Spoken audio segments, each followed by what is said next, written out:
Porto 360. Patrocínio Rumo. T2S Tecnologia.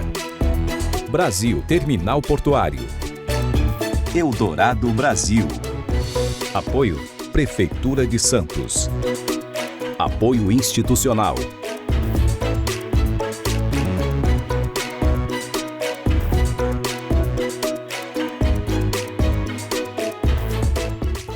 Olá, está no ar Porto 360, nosso espaço semanal para debater assuntos importantes em relação aos portos internacionais, portos do Brasil e principalmente em relação ao Porto de Santos. Como eu sempre digo, elas estão empoderadas. A minha convidada desta semana é a presidente da Companhia Docas do Ceará e da ABTH também, Maiara Chaves. Maiara, obrigado pela tua presença, que prazer enorme te ter aqui com a gente.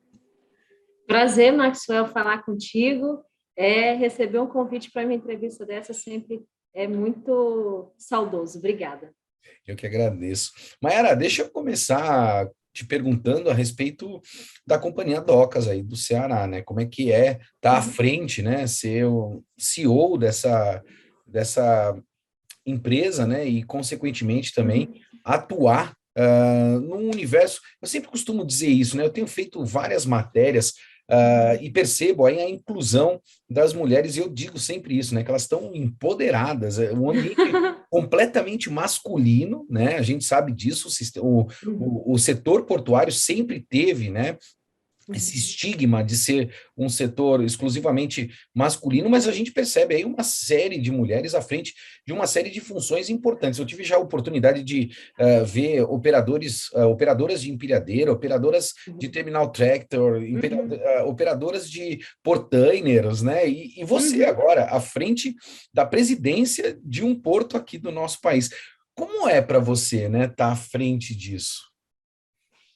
Maxwell, eu vou te dizer que é um orgulho muito grande, né? Você poder servir de exemplo e servir de inspiração para outras mulheres.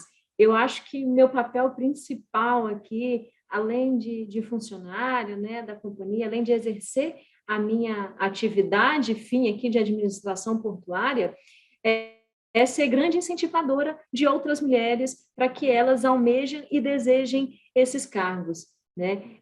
A gente vê, assim, há 10 anos atrás, poucas mulheres existiam nesse mercado. Então, quando eu recebi um convite para trabalhar no setor portuário, a minha primeira coisa foi assim, gente, eu vou fazer uma coisa que quase ninguém faz. E depois eu não tinha nem pensado na questão feminina, né? Eu tinha pensado mais na questão assim, poucos conhecem o setor portuário, há 10 anos atrás não se tinha formação acadêmica voltada para o setor portuário, e quando eu me deparei, quando a gente entrei profundamente na área, que você começa a conversar com um, começa a conversar com outro, você começa a participar de seminários, palestras, reuniões, você vê que é só você, ou no máximo tem uma ou duas mulheres ali do seu lado. E hoje já é uma realidade, assim, aquém ainda do que a gente deseja como igualdade de gênero, mas muito além, muito mais evoluído do que a gente tinha há alguns poucos anos atrás. Então, assim, eu imagino que a realidade, eu acho que eu vou falar do setor portuário, mas eu acho que em todos os setores, as mulheres estão acreditando mais em si, no seu potencial. A mulher é mais detalhista, ela é mais organizada. Então, você imagina que um operador de empilhadeira, ela vai ter muito mais, vou chamar de delicadeza feminina, né? De organização. Então, porque Sim. isso é feminino, né? E é impressionante, né? Eu fico bastante animado por isso, até porque a tecnologia também permite a inclusão das mulheres dentro desse setor portuário. Eu estou no setor portuário há aproximadamente 20 anos e percebo essa grande transformação. Maiara, eu te conheço já há algum tempo, né? E eu sei que você não para, né? Então, assim, você pegou o desafio de ser presidente da Companhia Docas do Ceará, mas aí você não ficou satisfeita, né? E aí você acabou também assumindo a Associação Brasileira de Entidades portuárias e hidroviárias, né? Acumulando as duas funções.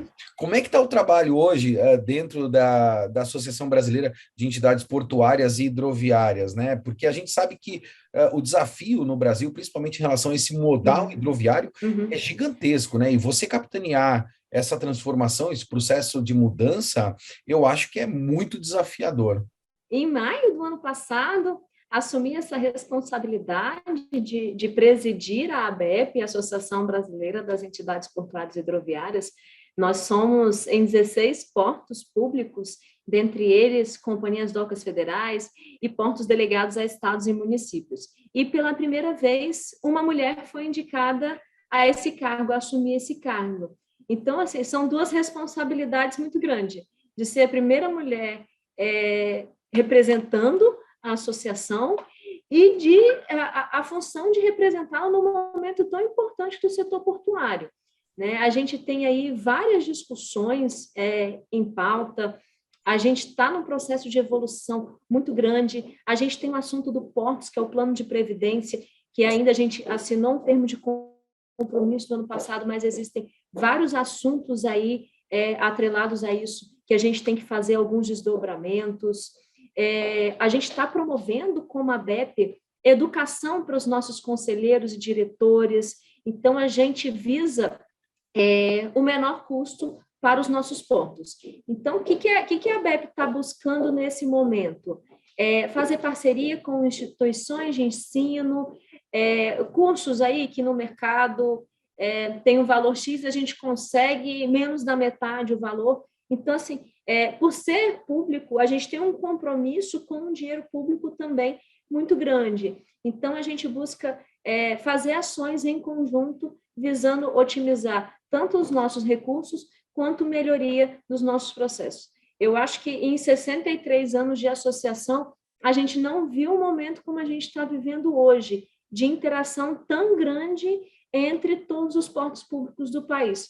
Hoje, eu falo que antes, há 60 anos atrás, nós éramos apenas colegas, éramos conhecidos, você sabia o que o outro fazia, mas não tinha essa proximidade tão grande. Hoje, a gente troca informação, a gente troca termos de referência, de contratação, a gente troca normativos internos, tudo isso para a evolução e crescimento do setor. E a globalização, como você falou, a globalização, a tecnologia tem nos proporcionado isso muito fortemente, né? Essa nossa entrevista aqui, que há 2 anos atrás era inimaginável a gente fazer nesse formato, e de 2 anos para cá, a gente está fazendo todas as reuniões, eu me reúno com os presidentes dos portos, então, assim, eu falo que eu peguei um momento bom também. É um momento difícil de pandemia, mas foi um momento muito propício para a gente se aproximar. Mais produtivo, então, Mayara? Foi mais produtivo?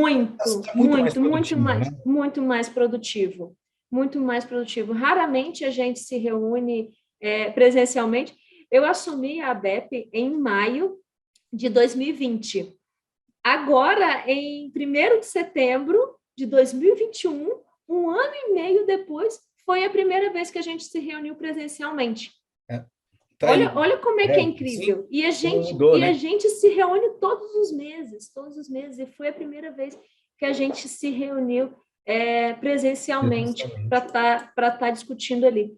Então, assim, foi um momento de pandemia, um momento complexo, mas um momento muito bom para ter essa aproximação e aproveitar. Então, as oportunidades acontecem nas dificuldades, né, Maxwell? Claro, não tenha dúvida. Eu já quero explorar aí as atividades do Porto do Ceará, mas antes disso, se você me permitir, eu vou fugir um pouquinho da pauta, até pela liberdade que eu tenho com você, que você pontuou uma coisa que me chamou bastante atenção, né? Na verdade, foram 2 pontos, e aí eu queria dividir eles com você. Primeiro, a questão dessa musculatura do setor portuário. Eu sinto isso também. Me parece que a gente está mais organizado, né? Me parece que a gente está mais sensibilizado com as pautas dos portos do Brasil, né? Não é mais assim, só do meu umbigo e assim sucessivamente.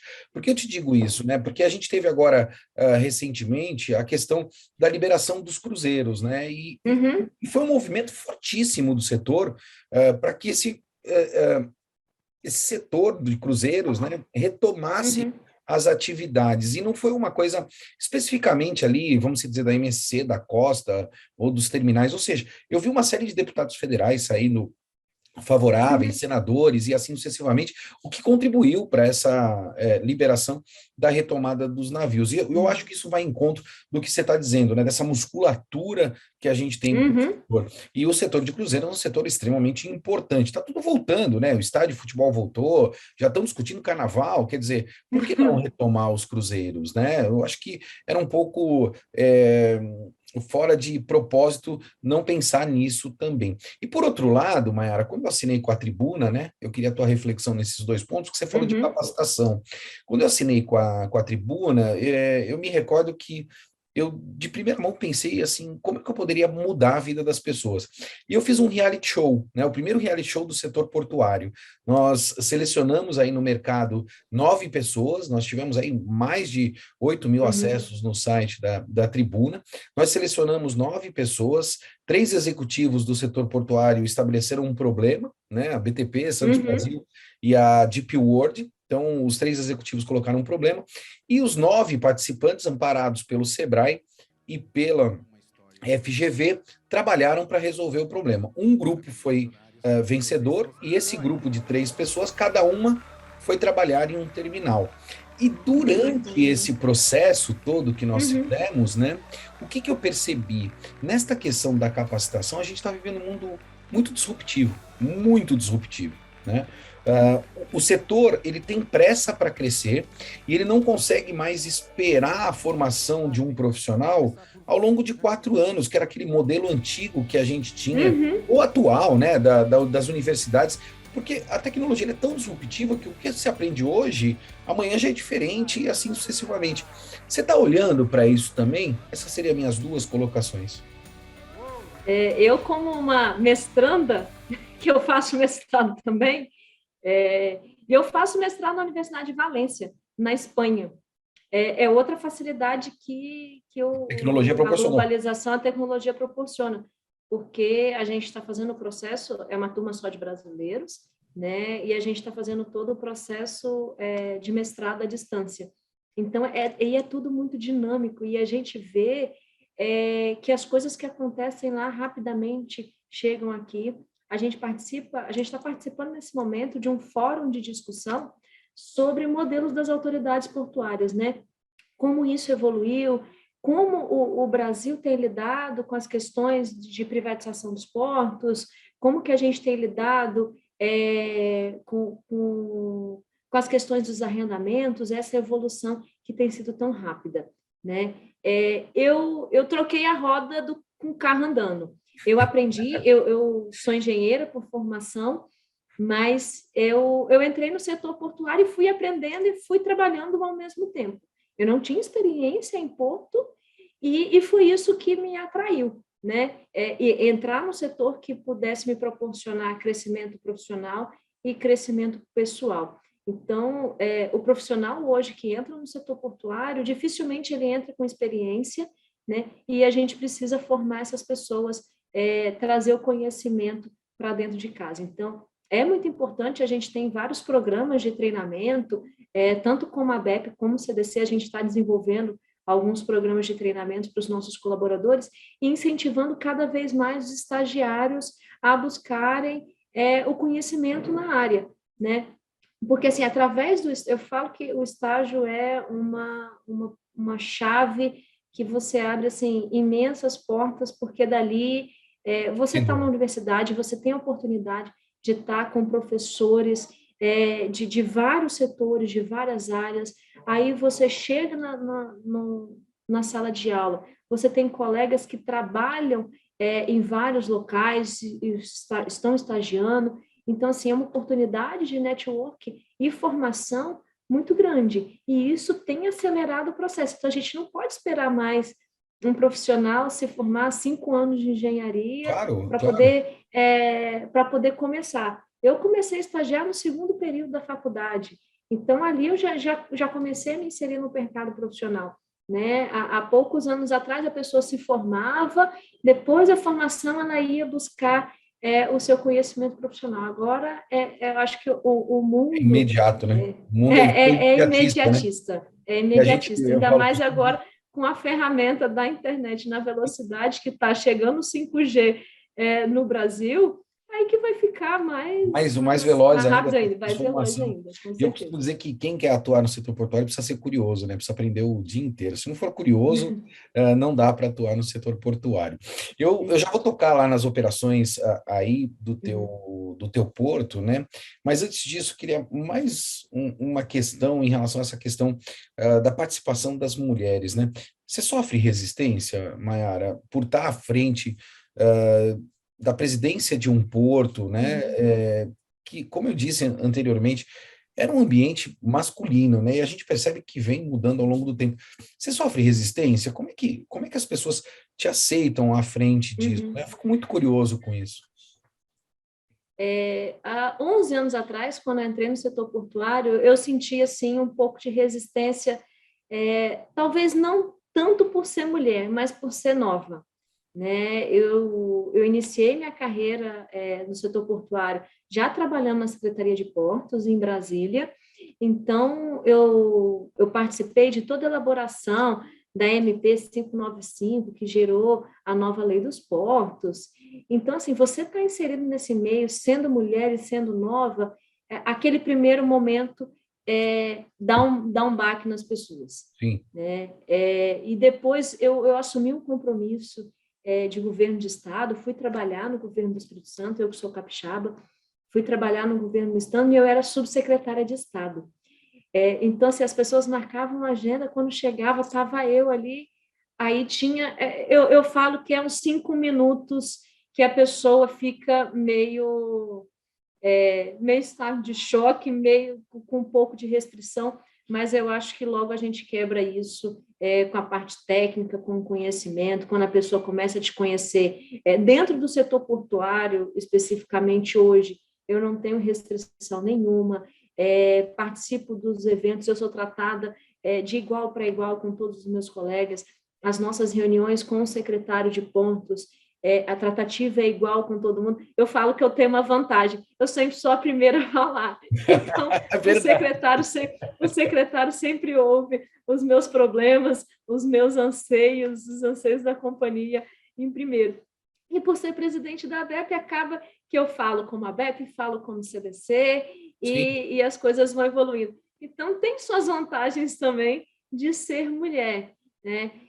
Eu ouço várias colegas minhas que já tiveram, que já sofreram preconceito, que já tiveram restrição, mas eu prefiro, assim, tirar de menos, sabe? Quando alguém fala alguma coisa comigo, em vez de eu me sentir ofendida, eu mostro para a pessoa que eu tenho capacidade para estar aonde eu estou, né? Eu não preciso rebater, eu não preciso ficar chateada, porque isso sou eu, isso vai ferir somente a mim, Eu, né? se você me Dificilmente permitir, fere o outro. claro, se você me permitir, eu me recordo quando eu te conheci, que você Sim. entrou na sala de reunião, e eu não sabia da tua posição, e aí quando você assumiu a reunião, você deu um show de planejamento, organização, cronograma, eu falei, meu Deus do céu, quem é essa mulher?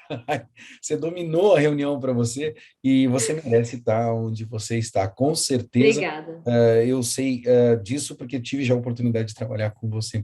Mayara, deixa eu te perguntar a respeito das operações aí do CDC, Uhum. da Companhia Docas do Ceará. Como é que está hoje dividido, né, entre as operações privadas e operações públicas, né? A gente está aqui no Porto de Santos, né, e muito as pessoas me perguntam em relação a outros portos, e eu acho que é importante também saber como é que Uhum. está a performance por aí, porque eu sempre costumo dizer, né, o poder da comparação é fantástico. Quando você compara, aí você sabe, né, onde você necessariamente Uhum. está, em que estágio você pode melhorar ou não. Como é que estão as operações por aí? Eu, como uma profissional do setor de planejamento, né, prezo bastante por esse quesito. E a gente tem planejado trabalhar nos arrendamentos, né? Esse é o foco da Companhia Docas do Ceará hoje. Quando eu assumi aqui, e a gente teve aí um relatório do TCU que confirmou, nós aqui, Companhia Docas do Ceará, 91,2% de áreas não arrendadas. Uau. E a gente vê, era o maior número de porto público brasileiro. E isso é um contrassenso se comparado com as ações que o Ministério hoje tem feito dentro do setor portuário, incentivando os arrendamentos. A gente sabe que o modelo que a gente funciona hoje, o modelo portuário brasileiro, ele traz muito essa questão de público-privado, né? Então, essas questões de arrendamento, desenvolvimento das concessões. Então, o que a gente vem trabalhando, desde que eu assumi aqui, há 2 anos e pouco atrás, a gente vem trabalhando no arrendamento e fortalecimento dessas parcerias público-privada. Então, desde então, o que a gente tem feito? O mais recente foi o nosso arrendamento do Terminal do Trigo. Era um terminal que já era arrendado, porém esse contrato venceu, então rapidamente a gente fez todas as providências junto ao Ministério para fazer o arrendamento do Terminal do Trigo, dar continuidade a esse importante instrumento. E já que é para comparar, vamos comparar, né? Até 2020, nós éramos o segundo colocado na movimentação de trigo no país. A gente só perdia para Porto de Santos. E até 2019. 2020, a gente ultrapassou a movimentação do Porto de Santos em trigo. Hoje, a gente abastece aqui os 3 maiores moinhos trigueiros do Ceará e de toda a região Nordeste. Então, nós somos responsáveis por grande parte do abastecimento de pãozinho e de produtos alimentícios aqui com base no trigo do Nordeste. Então, eu falo assim que perder para o Porto de Santos até 2019, a gente perdia para o Porto de Santos, a gente perdia com muito orgulho. Sim, né? claro, o maior da América Latina. E chega em 2020, a gente tem essa surpresa, né? E agora com arrendamento, a gente traz a possibilidade de incremento de maquinário, eficiência produtiva. Então, é o que a gente está buscando nesse momento. A gente também fez concessão de áreas ociosas que estavam aqui paradas, né? A gente tinha área onde a gente transformou numa indústria fresqueira, é uma área fora do porto organizado, então a gente transformou numa indústria de pesca, a gente fez uma concessão. A gente está buscando uma concessão de um outro terminal pesqueiro que a gente tem em Camusim, que é uma região a cerca de 100 quilômetros, aqui de Fortaleza também. Uma área que agora vai para, agora 5 de novembro, a gente vai fazer o leilão também dele, na B3, em São Paulo, que é a nomenclatura MUC 59, é uma área destinada para combustíveis. Hoje é uma área onde só passa trilho de trem, é uma área de passagem de transição. Então, a gente vai fazer um rearranjo dos trilhos do trem e a gente vai conseguir instalar uma nova indústria. Mais uma operação. Isso é sinônimo mais uma nova operação. De desenvolvimento econômico, né? Na veia, né? Isso. Então, a gente está buscando desenvolvimento econômico, aumento de emprego e renda da população do entorno. Nós somos um porto que está encravado dentro da cidade. Então, a gente precisa olhar a nossa população, o entorno. A gente tem todo o cuidado com o nosso entorno de criar operações que sejam compatíveis, estejam ambientalmente inseridas desse ambiente da cidade que a gente está envolvido. Então, a gente vem buscando parcerias, o nosso comercial tem trabalhado muito fortemente em buscar esses arrendamentos. E eu penso muito no papel de porto público, né? Qual que é o papel do porto público? A gente tem tanto um papel social quanto um papel fundamental de transporte e logística. Então, a gente precisa, sim, alinhar as necessidades do porto, as necessidades de investimento, então, buscar essas parcerias público-privadas que podem trazer maior volume de investimentos e mais rapidamente para o porto, acelerando esse nosso processo de melhoria e de crescimento, mas a gente também precisa olhar para o nosso lado social. Então, o nosso planejamento visa tanto a parte de arrendamentos, quanto manter áreas portuárias públicas, onde operadores portuários públicos podem vir, podem operar, pequenos produtores podem vir com seus operadores portuários, se cadastrarem, não precisa ter uma área específica para isso. Então, a gente tem que buscar equilíbrio nas coisas. É assim que a gente está trabalhando com o nosso planejamento aqui em Fortaleza. Infelizmente, a gente está chegando ao final do nosso programa, mas muito rápido, né? Assim, quando o papo é bom, ele flui que flui. Mas antes disso, eu quero te fazer mais uma pergunta, né? A gente vem acompanhando aí essa revolução que a Secretaria Nacional de Portos vem fazendo, que até propriamente o Ministério da Infraestrutura, em relação às concessões, né? Eu me recordo que antes do atual governo federal, eu não estou aqui assumindo partido de ninguém, até porque eu sou apartidário, eu olho pelo Brasil. Nós tínhamos aí uma demora de aproximadamente 2 a 3 anos para fazer uma concessão, né? Era uma coisa incabível, e a gente fazia uma concessão por ano, né? Todos nós que somos do setor portuário, a gente sabe disso. Uma concessão por ano no Brasil, não era no Brasil. Portos, era no Brasil. E hoje a gente está numa velocidade insana de concessão e evoluindo nessa questão do desenvolvimento. O governo federal também colocou mais uma agenda, né, incansável, aí colocou a agenda da privatização. Como é que está a Companhia Docas do Ceará em relação à privatização? Ou seja, tem planos para desestatizar? E aí, falando do Porto de Santos, usando a experiência que você tem, vai dar tempo, né? A gente está no final do ano que vem é um ano de eleição, o estudo da CODES ainda não concluiu efetivamente o processo, estamos olhando para Santos também, São Sebastião, será que vai dar tempo, né? A gente vai ter ambiente político, na tua percepção, para desestatizar o maior porto da América Latina? Maxwell, esse assunto eu peguei ele lá no início. Como você sabe, eu fui diretora de planejamento lá na CODESA, então eu participei do iniciozinho do processo de desestatização da CODESA. E realmente é um processo complexo, é um processo demorado, mas eu acho que depois que saiu da CODESA, os outros vão deslanchar, né?